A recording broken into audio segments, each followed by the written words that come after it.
Shinkwin, thank you so much for talking to BaylorIC TV. No problem at all. So, let's talk about your last fight. Joe McIntyre. How was it? Go for it. How was it? Tough. Yeah. Tough.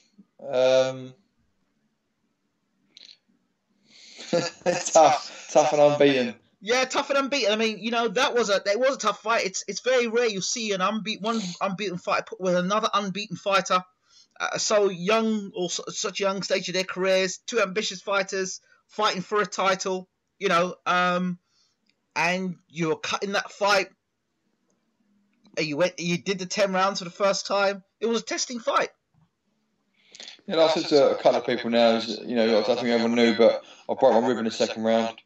I broke my rib, I dislocated rib, and I tore a muscle in my stomach. So I fought 8 rounds, like I did, to get cut from a couple of obvious headbutts. You know, we done well. So, in the fight itself, I mean, had you ever experienced anything like that in your career? Obviously, you hadn't been to 10 rounds, but being cut and having to take the sort of pain, you had to deal with that pain and fight for that pain. Have you ever had to deal with that before in your career? You know what?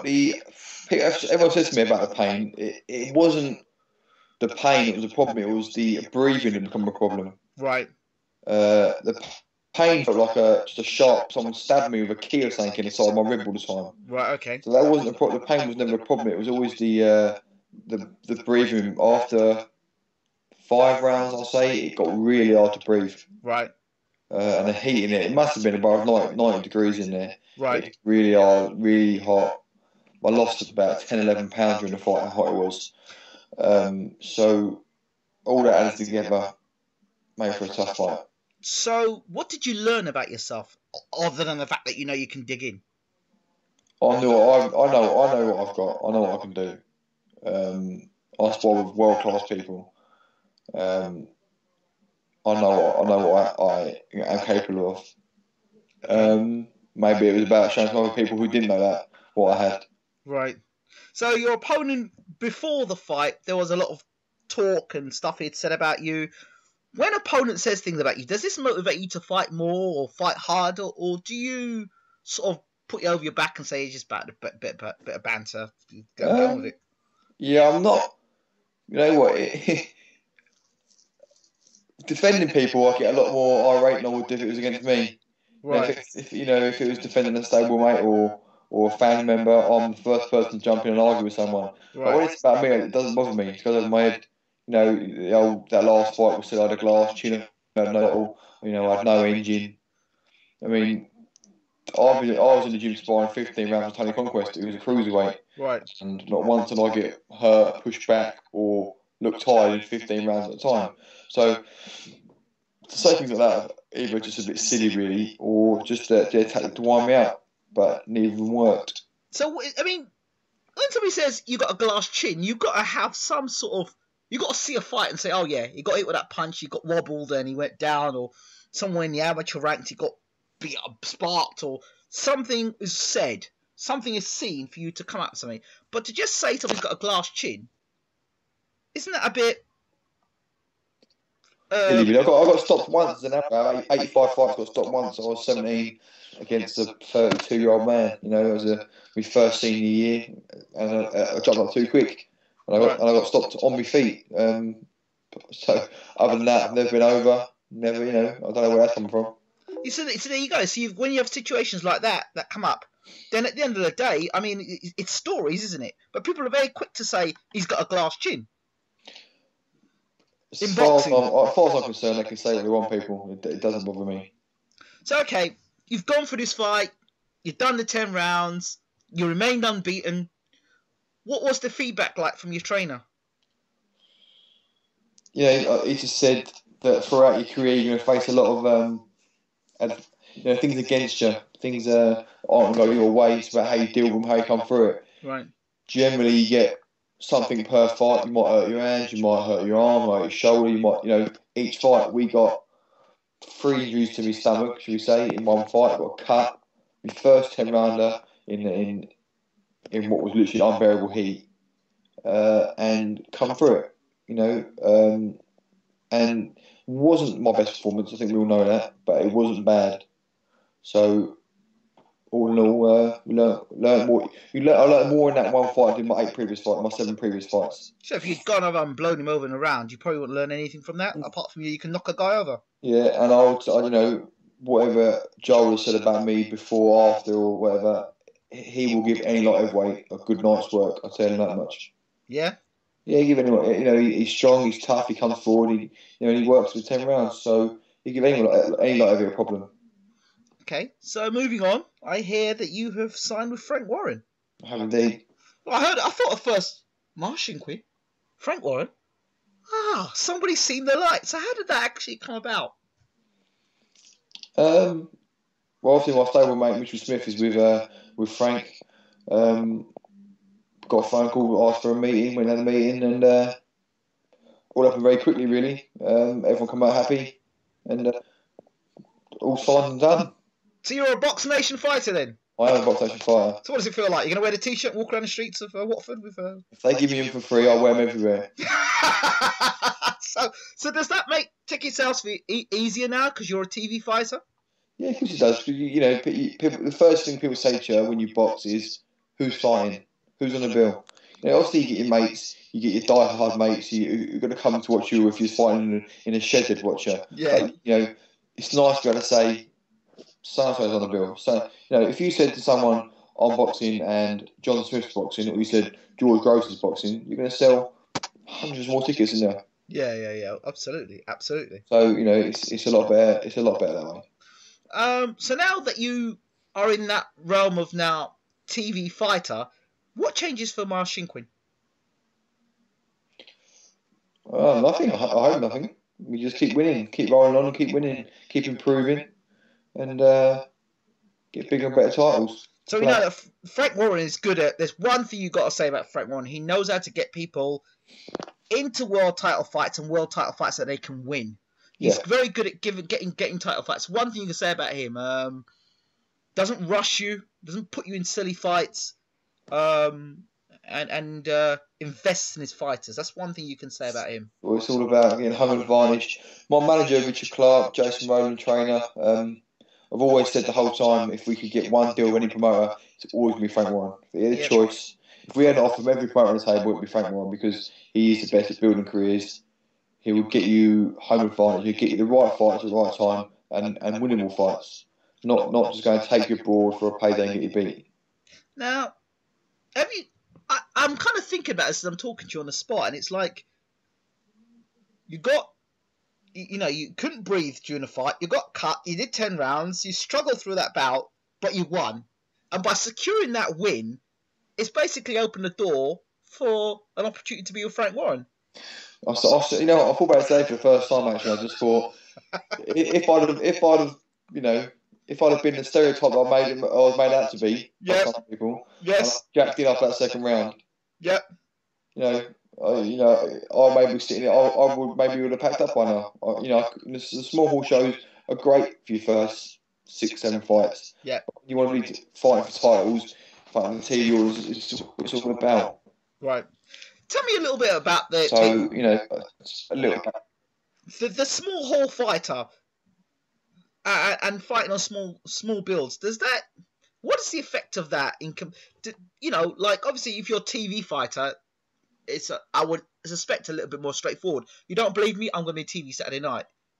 But as a small hall fighter, it must be a little more difficult to sell tickets because you can't say, well, you'll see me Saturday night on TV. So educate me a bit more about that. Because you're moving now from small hall fighter as such to TV fighter. Yeah. The last fight, I couldn't get any more tickets. It was that way. It was, I sold out what I'd given. I think Joel sold it. The whole show was sold out. There was 2 area titles, Commonwealth title. When I walked out, there was not a spare seat out there. Right. For a small hall show, the feeling, give me maybe 1 minute fight in the end. But sponsorship wise, people knowing you, people, this week I've had 3-4 people been out for interviews this week so far that I didn't have before. No, I assume that's from being a bit more well known, being on the Frank Warren website, being on the Boxnation. You know, a bit more, people knowing me. And how does that make you feel? I mean, in terms of now, people want to know more about you now. Is it a case of, well, more people are going to get to know me, then fine, that's great, but you kind of still kind of remain grounded. How's that going to work with you? You know, I've always said my idea of fame would be to be famous in my own hometown and nowhere else. I'd like to go for a run in my hometown, people bib and wave, and then you walk out and no one knows who you are. Right. Because you know, not, you know, obviously I've never been that kind of level. You think with that, like the David Beckham and that, the idea of fame don't really appeal to me. So I'd like people to respectfully know me, and that's about it, really. Cool. All right. So now your next opponent, what do you know about him? Not too much. Not too much. I know he's been beat twice. That's all I need to know, really. If he's been beat before, he's not beating me. That's as simple as that.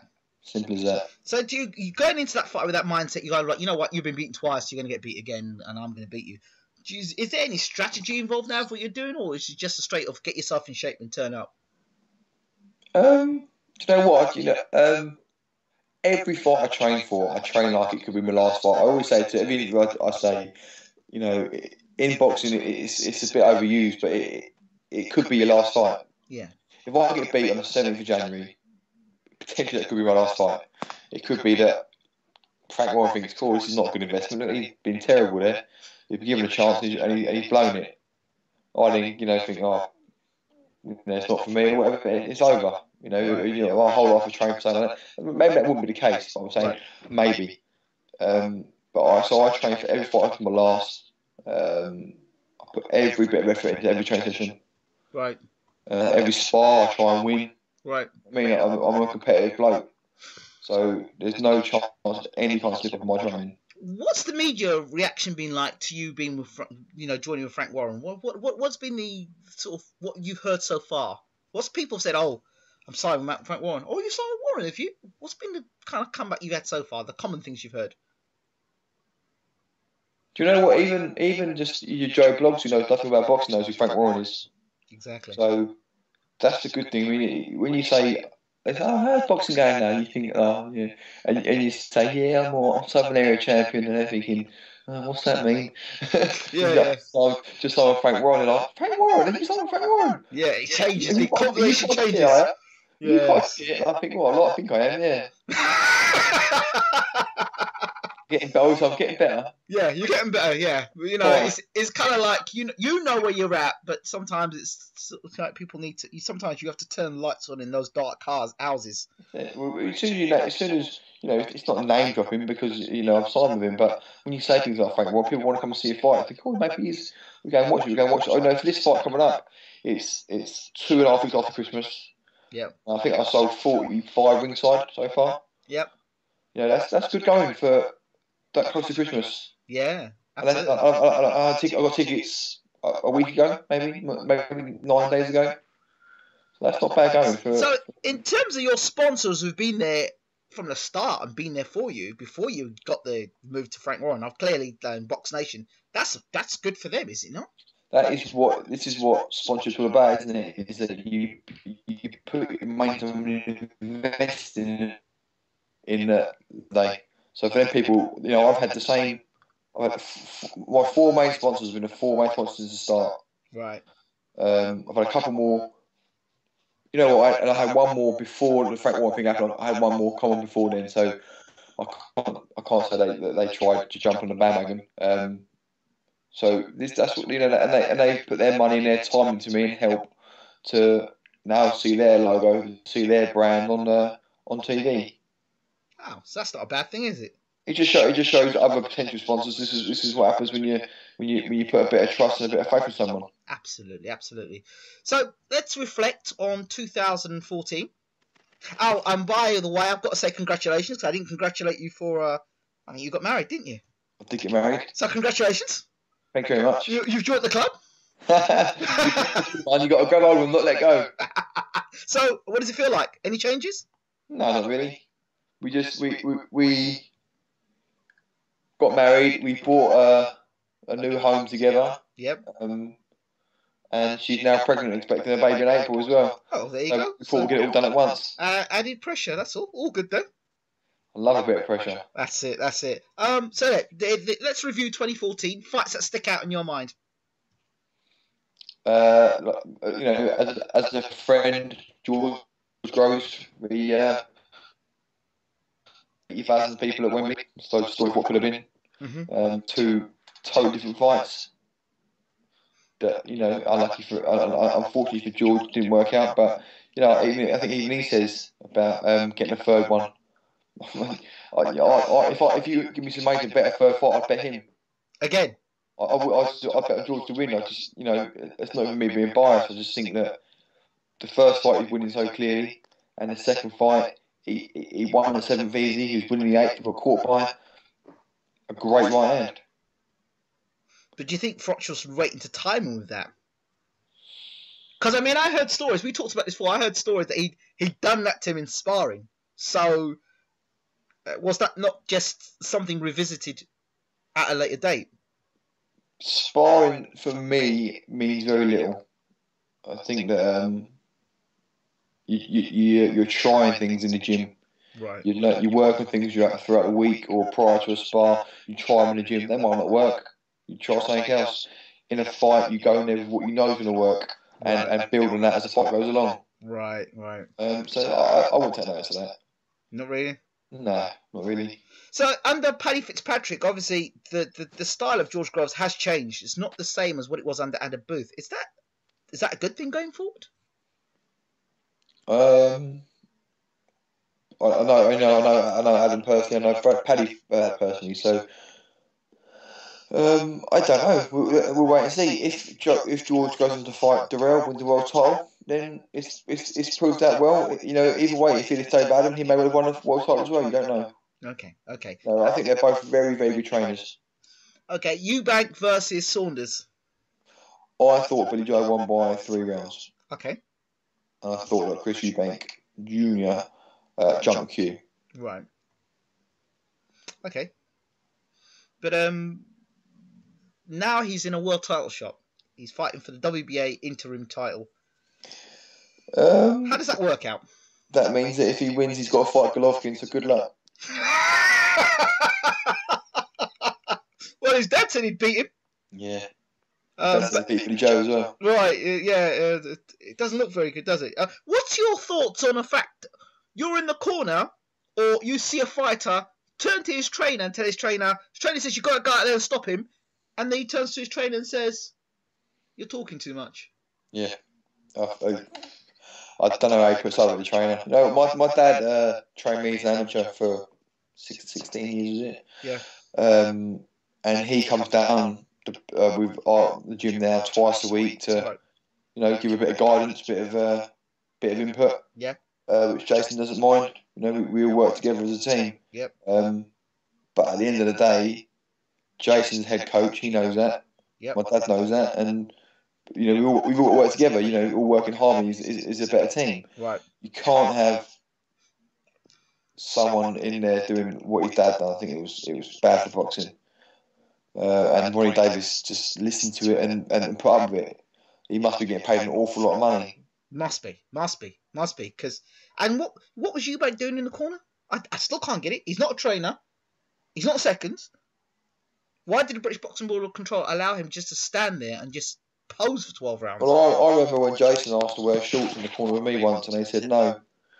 But he's allowed to wear joppers and some horse riding outfit in the corner. Doesn't make a lot of sense, but he was he's a world champion, so was Jason. So I don't know. No idea. I think he will turn out to be a very, very good fighter. Very good fighter.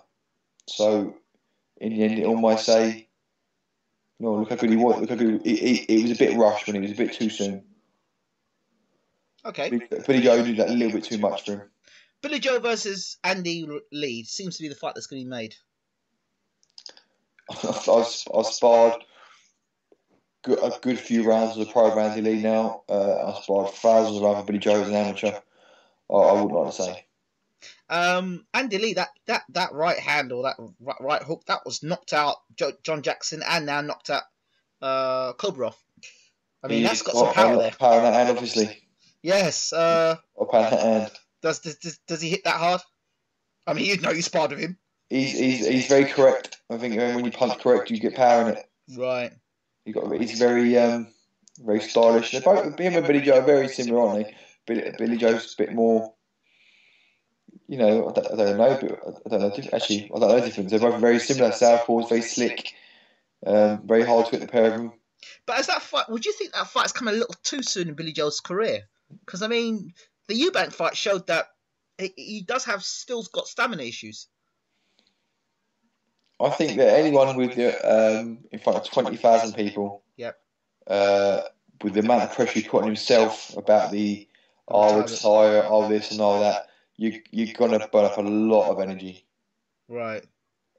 He did look in good shape, Billy Joe. He went away from Marbella for 6-7 weeks. We went for. We went there for our last camp, so I know how hard it is out there. Right. So you know, and he dominated the first half of the fight so much. Maybe he dominated a bit too much. Right. I don't think he's got issues. I think it's just, you know, the whole night would have been a lot too would have been draining. Right. Okay. Let's talk about your division, the light heavyweight division. So you've got top of the tree, Kovalev fighting Pascal.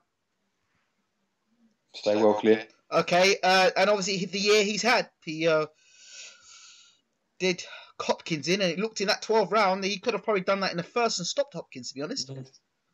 It's hard to see a way of beating him, isn't it? He can box, he can fight, and he can definitely whack. So it seems like it could be quite hard to beat him. Stevenson now as well. They're trying to get Stevenson. I don't rate Stevenson so much. Don't you?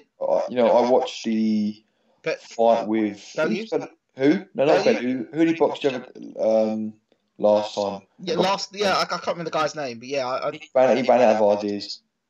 I mean, Kovalev boxed Hopkins, who's probably the wildest old boxer out there, and he didn't have ideas over 12 rounds, but he appeared to run out after 5-6 rounds of what to do.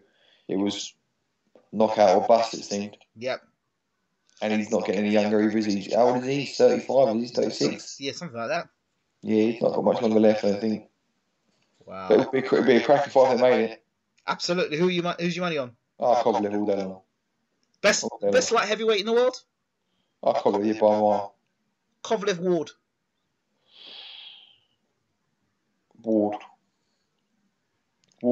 Yeah, Ward. Is he light heavy now? It's not yet, but I believe he's going to move up. Well, if he does, then Ward. He's even with all that inactivity. Maybe not straight away. Maybe not first fight. Yeah. Maybe give him a warm up fight. But then who are you going to fight? Who would Ward warm up against?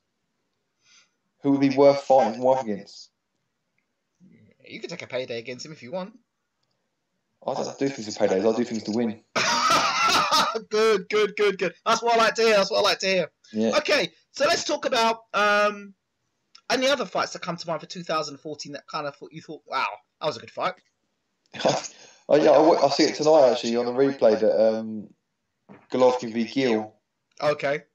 You know, he got hit with a flush with right hand, Golovkin. Yeah. And literally bounced him back and hit him with a right hand, knocked him out of it. I thought it was absolutely amazing.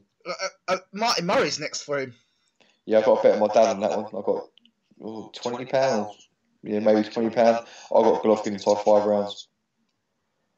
Inside 5 rounds? I think when he hits people, he just hurts people. I think he hits and hurts people. I mean, Murray's pretty strong. He's a solid set guy. He's I just think Golovkin is more than a league above him. Yeah. No, I don't mean that no disrespect to Martin Murray. If it wasn't for Golovkin, Murray would probably be world champion. Absolutely. I mean, I think he did well against Sergio Martinez. Absolutely. He did. Who did he fight? Who else did he boxed Felix Sturm as well? Yeah, he did. I thought he beat both of those guys. Yeah, I thought he beat Sturm definitely. He got a draw. Was it a draw against Sturm? Against Martinez. Yeah, he dropped Martinez as well. So he's been unlucky, and now he's probably fighting the best fighter out there at that weight. I don't know why he's fighting him. I mean, he could have swerved him, but I guess, you know, what else can he do? Yeah, well, he's probably getting a nice payday for it, and he's showing what he thinks himself, which is what any fighter should do. Absolutely. Any other fighters that come to fight? Oh, Fury Chisora. A little bit boring, wasn't it? A bit repetitive. Just we had Don Charles down the gym beforehand sparring with another one of his lads, and he was saying he was ready to rock and roll. Chisora, and he just never really got into it, did he? Not from the first round. He got into it. No, he had a little go and seemed to accept it a little bit. You never know with boxing. It's easy to judge. You never know what circumstances around things there. Absolutely. So, as we close, have you got anything to say to your fans and people who have supported the Marsh Shinkwin train? Keep on watching. Keep on paying for tickets. It all helps. And how do they contact you, Miles? Usual. Any fighter will be on Twitter, Facebook. What's your Twitter handle? I think it's Miles Shinkwin, I think, in all lowercase. Yep. And Facebook is? Facebook, same as, yeah. Okay. So get on board. We look forward to seeing you on Boxnation. Nice one. Thanks very much. Okay. Thank you so much, Miles. Take care. Bye-bye. Bye-bye.